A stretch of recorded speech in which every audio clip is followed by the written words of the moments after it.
오늘 한 편 전체 교독하겠습니다.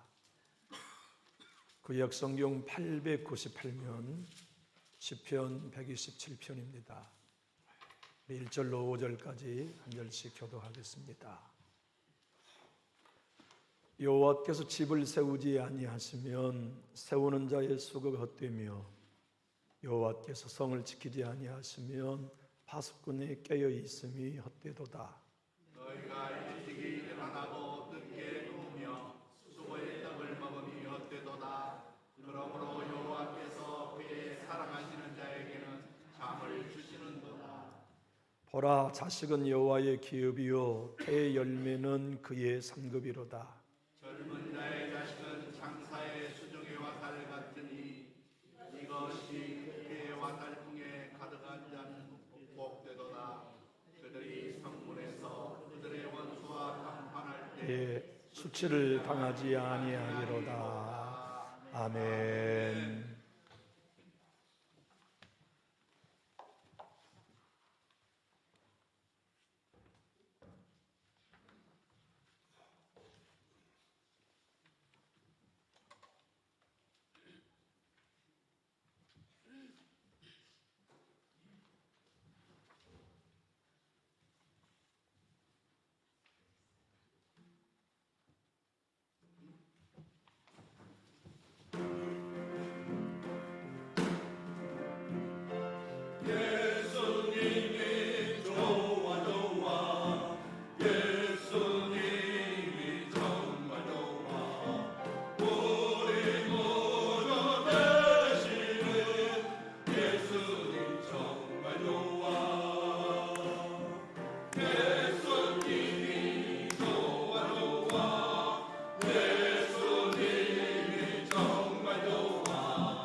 아이고, 오늘 천국 같아서 너무 좋습니다.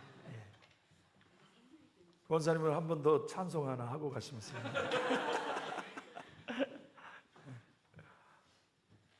여러분, 거슴도치 아시죠? 거슴도치의 가시가 몇 개 정도 있는지 안 세보셨죠? 한 5천 개 된대요. 화가 나면, 위협을 느끼면 5천 개를 세워가지고 찌르죠. 근데 부부가 사랑을 나눌 때에는 가시를 다 접은대요. 그래서 자기 몸에 딱 붙여서 사랑하는 상대에게는 찌르지 않도록 그 5,000개의 가시를 숨긴다잖아요. 부부는 각자 5,000개의 가시를 가지고 결혼해요. 그래서 가시를 접지 않으면 찌르는 삶을 살 수밖에 없죠. 행복한 가정은 단 하나죠. 은혜로 살아가는 가정은 단 하나입니다. 가시가 없는 게 아니라 가시를 접고 사는 것이죠. 여러분, 아버지 학교 수료하신 분도 계시고 어머니 학교를 수료한 분도 계시죠. 혹은 들어보신 적 있을 거예요. 아버지 학교를 창설하신 분이 온누리교회 서울 온누리교회 김성묵 장로님이시고 어머니 학교를 세우신 분이 그의 아내 한은경 권사님이세요. 두 부부가 공동 책을 집필했어요. 고슴도치 부부 사랑. 그 책에서 말해요. 하나님은 고슴도치와 같이 가시 많은 남편과 아내를 부부로 맺게 해 주시어서 가시를 접어 자녀를 낳게 하시고 가시를 접어 천국 같은 가정을 살게 하신다. 그런데 하나님이 천국 같은 가정을 주시면서 부부에게 주시는 목표가 있는데 그게 뭐냐면 자녀들에게 믿음을 전수해서 경건한 자녀들로 세워 하나님의 나라를 건설해 가게 하기 위해 가정을 주셨다. 오늘 설교 제목에 불편한 분 많으실 거예요. 나는 이미 단산한 지가 오래됐는데 우리 목사님은 출산이 아직 끝나지 않았다고 하시니 여간 불편한 설교의 제목이 아니다라고 느껴지신다면 조금만 더 기다려 보십시오. 이해가 되실 것이에요. 오늘 본문은 솔로몬의 시입니다. 솔로몬은 일생을 살면서 지혜로웠잖아요. 남들이 보지 못한 세계를 보았고 깨닫지 못한 진리를 이해했어요. 가장 지혜로울 때는 언제였을까요? 두말할 나위 없이 죽음을 앞둔 최후의 때에 가장 지혜로웠을 겁니다. 그리고 오늘 시편 120편은 그의 인생의 말년에 쓴 가장 지혜가 담긴 책의 지혜예요. 솔로몬은 알았습니다. 평생을 살아놓고 보니까 하나님의 은혜 아닌 게 하나도 없었구나. 내 일생을 다 마치고 보니 하나님의 은혜가 아닌 것들은 다 헛된 거였구나라는 것을 깨달았어요. 그래서 오늘 본문 1절에 2번, 2절에 한 번 헛되다는 것을 말씀하고 계세요. 사람이 아무리 자기 집을 세우려고 힘써도 하나님이 세워주지 않으시면 헛되고 파수꾼이 밤새워 잠을 자지 않고 깨어 있어도 하나님이 성을 지켜주지 않으시면 헛되고 아침에 일찍 일어나고 저녁에 늦게 누우며 수고의 떡을 먹고 애써도 하나님이 복 주지 않으시면 헛되다는 것을 깨달았어요. 그리고 은혜 아니면 살 수 없는 존재가 인생이다. 여러분의 가정을 한번 생각해 보십시오. 하나님의 은혜 없이 살아올 수 있었던 때가 있었나요? 자녀가 임신하는 날로부터 시작해서 출산하는 날까지 하나님의 은혜가 필요하지 않는 때, 하나님의 은혜가 없어도 될 만한 때가 있었나요? 단칸방에서 시작되는 신접 살림으로부터 시작하여 아파트를 사고 평수를 늘리며 자녀를 양육해 오는 오늘까지 하나님의 은혜가 필요하지 않은 때가 있었나요? 하나님의 은혜 없이는 우리는 한순간도 살 수 없는 연약한 존재들이었죠. 무엇보다도 과소나무를 심으면 3년째 열매를 맺는다 하잖아요. 그런데 솔로몬은 알았어요. 깨달았어요. 아하, 평생 동안 자녀를 낳고 사는 일이 이보다 신비한 하나님의 은혜가 없었구나. 태의 열매.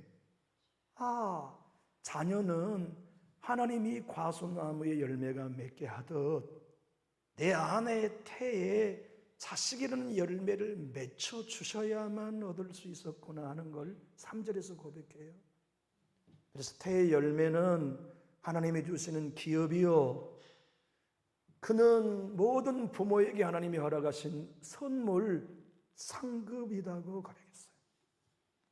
우리는 기적을 경험하면서도 기적인 줄 모르고 살아올 때가 많아요.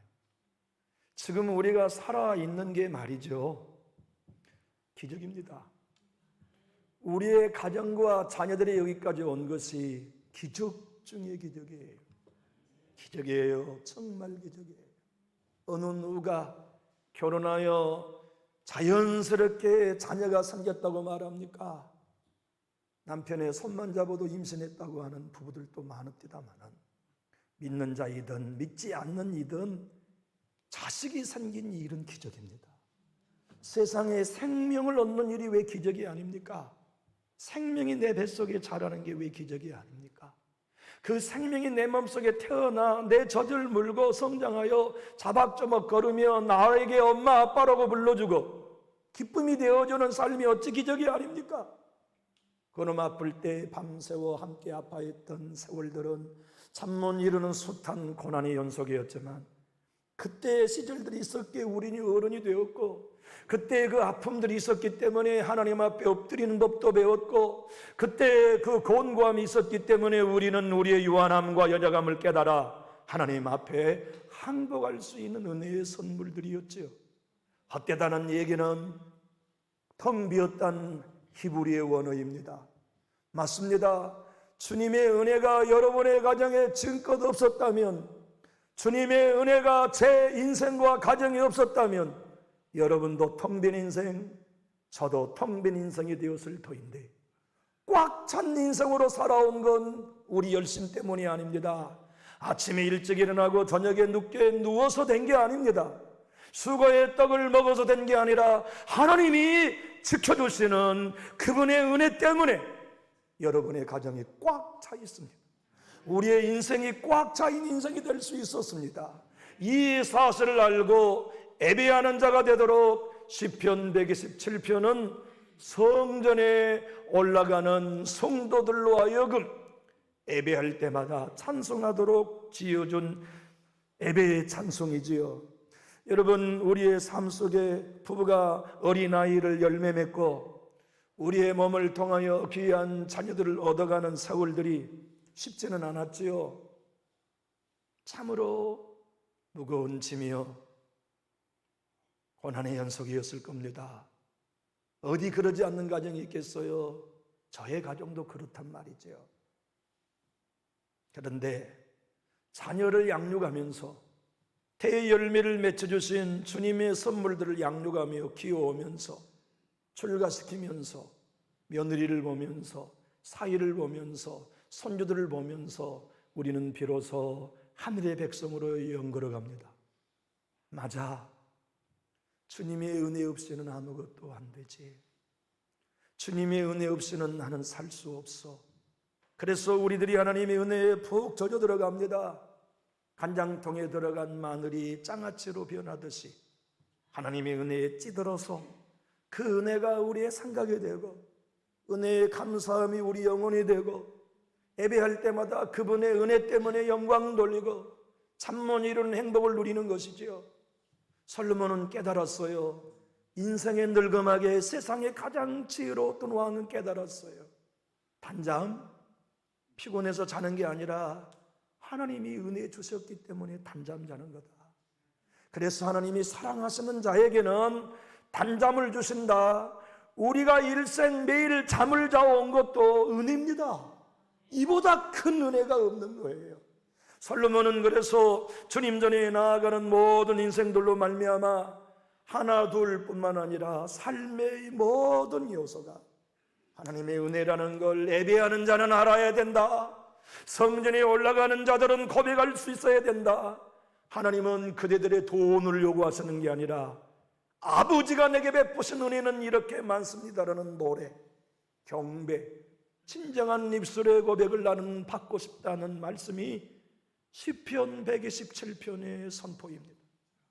오늘 부부로 살아온 여러분, 평생을 서로 위로하며 격려하고 눈물을 닦아오신 여러분, 어제 어떤 교우님의 고백을 들은 적이 있습니다.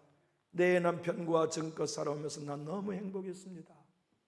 내 남편이 정말로 나에게는 너무나 소중한 보호자였고 행복한 삶을 살았습니다. 그래서 우리의 기도의 제목 중에 하나는 우리 부부가 같은 날 천국 갈 수 있게 해달라고 그렇게 기도하고 있습니다 하는 여기 앉아 계신 어떤 성도님의 가정의 고백을 제가 들은 적이 있어요. 저도 그 일을 위해 기도해야 되겠고 우리 모두도 그 일을 위해 기도해야겠습니다만은 우리들에게는 아직 그날이 오면 안 됩니다. 왜냐하면 출산해야 할 일이 남아있기 때문에. 우리는 우리의 태로 인하여서 자녀를 잉태하고 출산하는 일은 끝났습니다. 그러나 내 자녀들이 믿음의 가정으로 출산하는 일은 아직 남아있습니다. 내 자녀들이 예배하는 가정으로 출산하는 일은 아직 남아있습니다. 내 자녀들이 자나깨나 모든 것이 하나님의 은혜입니다를 고백할 수 있는 믿음의 후손들의 가정으로 출산하는 일은 아직 남아있어요. 그 일을 이루도록 하나님은 우리를 아직 남겨두셨습니다. 꿈꿔보십시오. 상상해보십시오. 여러분의 자녀들이 부부가 나란히 손주의 손을 잡고 주의 전에 나와 눈물로 내 가정의 모든 것은 하나님의 은혜로 되었습니다. 하나님, 내 인생의 모든 삶은 아버지의 은혜 없이는 한순간도 설 수 없습니다. 주님의 은혜가 아니면 우리는 헛됩니다. 주님의 은혜라야만 우리는 복될 수 있습니다.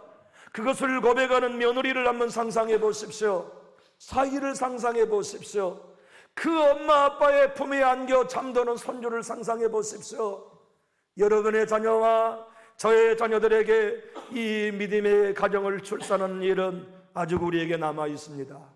바라기는 오늘 부부의 주일에 여러분의 모든 자식이 4명이면 4명 가정에 다 하나님의 은혜를 깨닫고 예배하는 믿음의 가정으로 출산할 수 있기를 예수님 이름으로 축복합니다.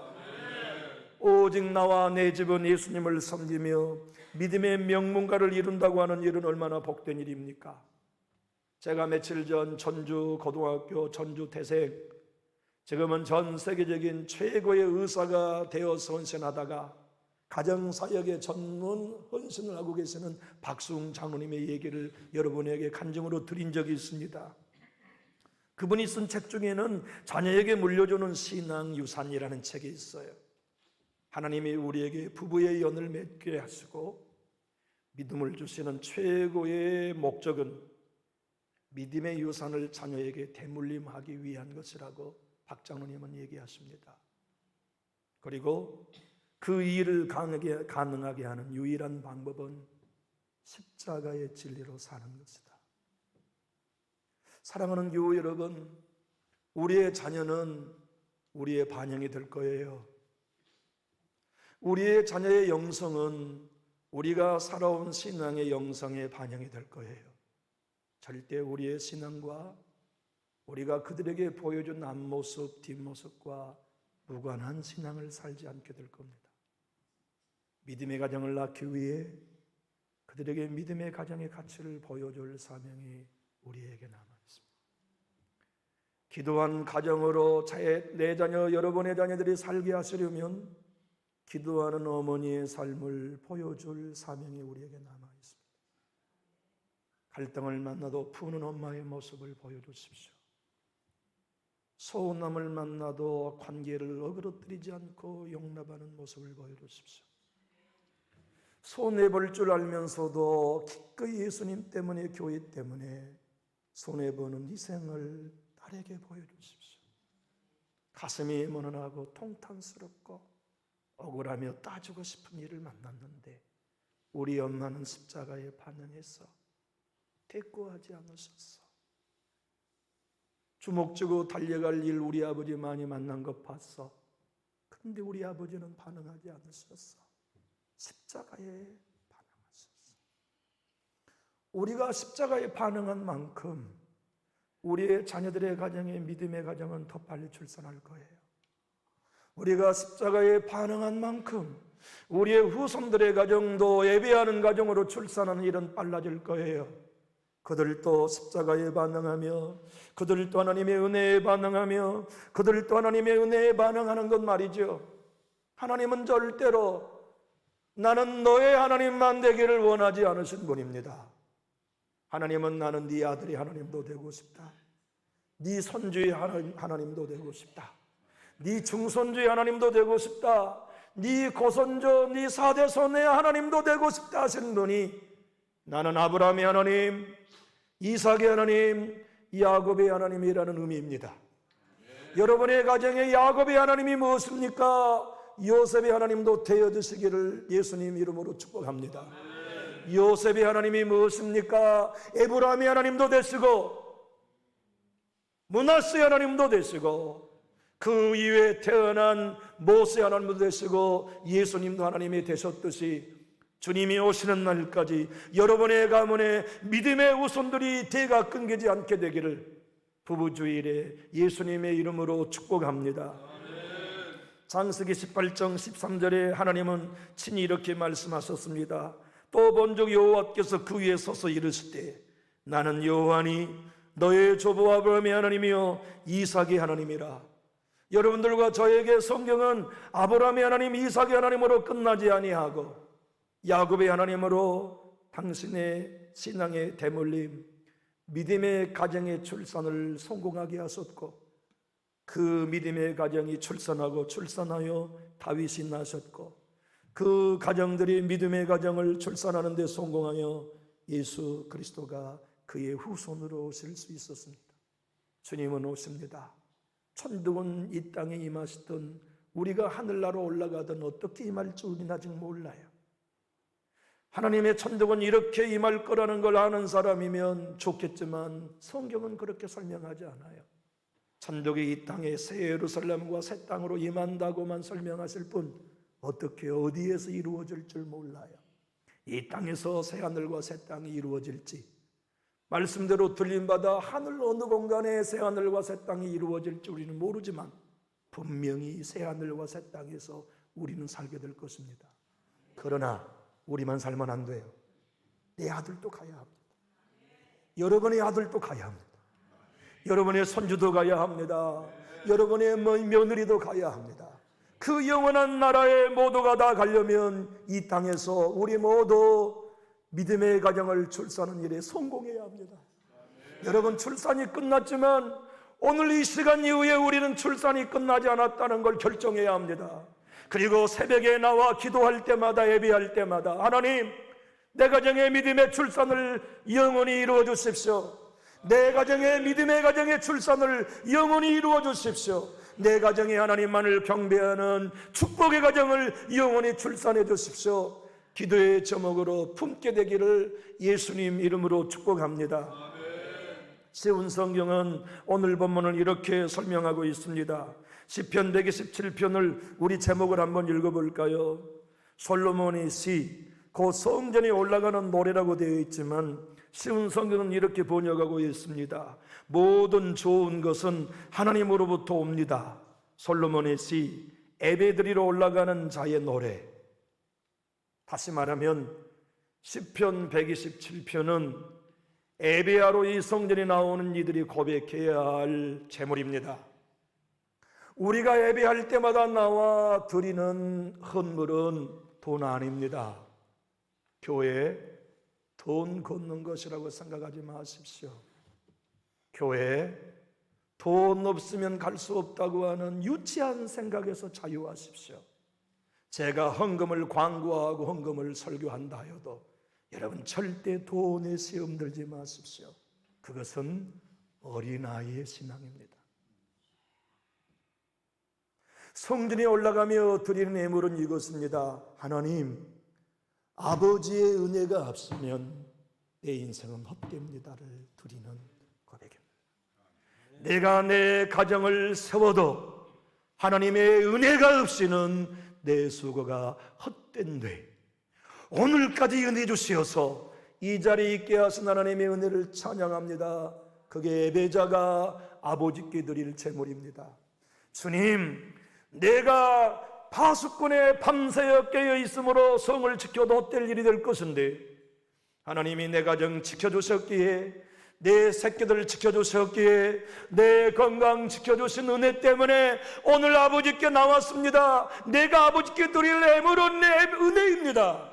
아버지가 내게 베푸신 감당할 수 은혜에 감사합니다. 그리고 또 그 은혜 주십시오. 은혜 없이는 살 수 없습니다. 행복한 가정이 누구입니까? 고슴도치와 같이 가시 없는 가정이 아니고 가시를 접는 가정이죠. 가시를 접는 게 뭡니까? 십자가에 죽는 것입니다. 가시 없는 목사가 어디 있습니까? 가시 없는 장로님이 어디 있습니까? 가시 없는 권사님이 어디 있습니까? 평안한 교회는 오직 하나입니다. 십자가에 죽어서 목사도 가시를 접고 장로님도 가시를 접으시고 권사님 집사님도 가시를 접으니까 평안한 교회 되는 것이지, 문제에 가시 없는 교회는 없어요. 우리가 진짜 천국을 이루려면 고슴도치가 자기의 가시를 접어 사랑을 나눌 때 행여나 사랑하는 이가 찔릴까 봐 고이고이 자기의 몸에 가시를 딱 달라붙이는 일이 우리에게는 십자가에 죽는 일입니다. 십자가에 자기를 부인하는 일은 가시를 접는 길입니다. 그리고 아버지의 은혜가 나의 삶을 지배하며 아버지의 은혜가 나의 삶의 등대가 되어줘서 여기로 와라, 이 항로만이 안전하다고 비춰주시는 십자길로 걸어가야만 믿음의 가정이 출산할 수 있어요. 은혜의 가정이 출산할 수 있어요. 예배의 가정이 출산할 수 있습니다. 100번 1000번 여러분에게 설교하여도 제가 설교할 주제는 하나입니다. 엄마가 십자가에 죽어서 가시를 접는 모습을 보여야 그 아들 그 딸이 가시를 접어 행복한 가정을 이룰 수 있다는 것은 성경의 진리입니다. 누구든지 나를 따라오려거든 자기를 부인하는 일이 무엇입니까? 자기를 십자가에 못 박는 일이 무엇입니까? 가시를 접는 겁니다.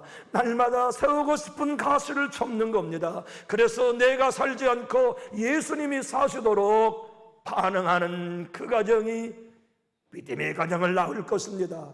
그 가정의 기도의 가정이 나아질 겁니다. 출산하게 될 것입니다. 그들의 후손들이 이 복을 누리게 될 것입니다. 여러분, 안개는 육지에서는 아름다운 것이 될 줄 모르지만 바다에서는 위험합니다. 평생 동안 자기 동네 앞에 갯벌을 벗삼아 사는 할머니도 안개 끼면 죽습니다. 그래서 섬에는 안개 낄 때 많이 죽어요. 평생 동안 백기를 눈을 감아도 손바닥 눈금처럼 보는 선장이라도 안경 끼면 벗겨집니다. 왜냐하면 방향을 모르기 때문에 그래요. 35년 동안 선장 노릇하는 베테랑 선장이 안개가 자욱이 끼는 날 항로를 유지하며 배를 몰고 있었어요. 그런데 가까운 곳에 배 한 척이 자기를 향하여 반드시 정면으로 오고 있는 걸 보고 부호를 배에 있는 등을 보이면서 찻다를 내리면서 부호를 보냅니다. 그대의 배가 지금 내게 정면으로 오고 있으니 왼쪽으로 방향 10도로 틀어라. 반짝반짝. 근데 정면으로 오고 있는 배가 반응을 보입니다. 그대가 서쪽으로 아니요 동쪽으로 10도를 돌려야 부딪히지 않는다. 반짝반짝. 이 선장이 화가 났어요. 아이 저 촉자가 봤나? 저놈이 배를 얼마나 몰았어. 나는 이놈아 35년 내가 뱃사람으로 내가 선장으로 잔뼈가 굵은 놈이다. 그리고는 계속 부표를 보냅니다. 네가 선로를 바꿔라. 그렇지만 우리 부딪힌다. 그러니까 그쪽에서 부표를 보냅니다. 나는 초자 선원입니다. 그러나 등대직입니다. 당신이 방향을 옮겨야 합니다. 우리 인생과 가정은 날마다 안개가 낍니다. 그래서 어떻게 해야 할지, 어디로 가야 할지 방향을 놓칠 때가 많아요. 그때 우리가 보아야 할 건 십자가의 등대입니다. 이렇게 하면 해결될까? 이렇게 하면 답이 생길까? 아닙니다. 수많은 감정의 아픔이 생기고 문제가 생길 때 해답은 등대를 봐야 합니다. 죽으면 됩니다. 가시를 접으면 됩니다. 대꾸하지 않고 가시를 접으면 가정이 살아납니다. 자식이 살아납니다. 그 아버지의 모습, 그 할아버지의 모습을 통해 자녀들이 믿음의 가정으로 출산할 수 있어요. 박수홍 장로님이 중국에 가정사역을 일주일 동안 하시면서 중국 음식 우리 몸에 안 맞잖아요. 배탈이 났었어요. 귀국을 하셨어요.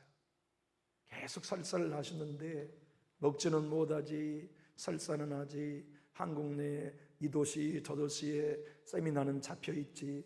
그래서 일주일 동안 돌아오셔가지고 가정으로 못 돌아가신 채 이 도시 저 도시로 다니며 가정사역을 하면서 배가 아주 많이 곤란해졌어요. 그래서 배탈이 난 지 2주일이 됐잖아요.